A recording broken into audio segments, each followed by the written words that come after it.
रवि हर साल अपनी गर्मियों की छुट्टियां नानी के गांव में बिताने जाता था। गांव का नाम था देवपुर, जो चारों ओर हरियाली और पुराने खंडहरों से घिरा हुआ था। लेकिन इस बार की छुट्टियां कुछ अलग होने वाली थीं। गांव में एक पुरानी हवेली थी, जिसे सब चमत्कारी हवेली कहते थे। लोग कहते थे कि वहां रात को अजीब अजीब आवाजें आती हैं, और जिसने भी हवेली के अंदर जाने की कोशिश की, वो फिर कभी वैसा नहीं रहा। रवि को भूत प्रेतों पर विश्वास नहीं था। उसने ठान लिया कि इस बार वह और उसका दोस्त सुरेश इस हवेली की सच्चाई पता लगाएंगे।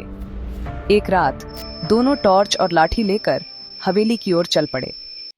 हवेली टूटी फूटी थी, दीवारों पर घास उगाई थी और दरवाजे की कड़ियां जंग से भरी थीं।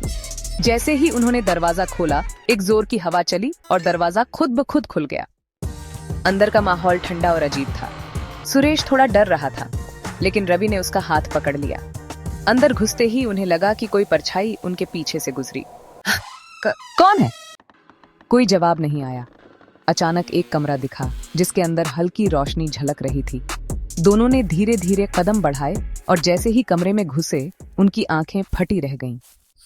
कमरे के बीचों बीच एक पुरानी संदूक तिजोरी रखी थी, जिसके चारों ओर तांत्रिक मंत्रों के चिन्ह बने हुए थे।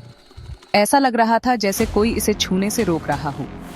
रवि ने हिम्मत करके संदूक का ढक्कन उठाया और तभी तेज हवाएं चलने लगी। दरवाजे खुद ब खुद बंद होने लगे और चारों ओर अंधेरा छा गया। रवि, हमें यहाँ से भागना चाहिए।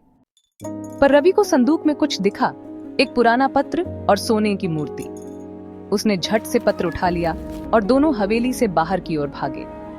बाहर आकर जब उन्होंने पत्र पढ़ा, तो पता चला कि यह हवेली राय बहादुर ठाकुर साहब की थी, जो आजादी के समय गांव की संपत्ति अंग्रेजों से बचाने के लिए यहाँ छुप गए थे। लेकिन उनके खजाने का रहस्य किसी को नहीं पता था। अब रवि और सुरेश के पास इस रहस्य की चाबी थी। उन्होंने गांव के बुजुर्गों को यह सब बताया और हवेली में खुदाई करवाने पर वहां गांव के खोए हुए खजाने मिले, जिससे पूरे गांव का भला हुआ। उस दिन के बाद हवेली को शापित नहीं, बल्कि सौभाग्यशाली हवेली कहा जाने लगा। समाप्त।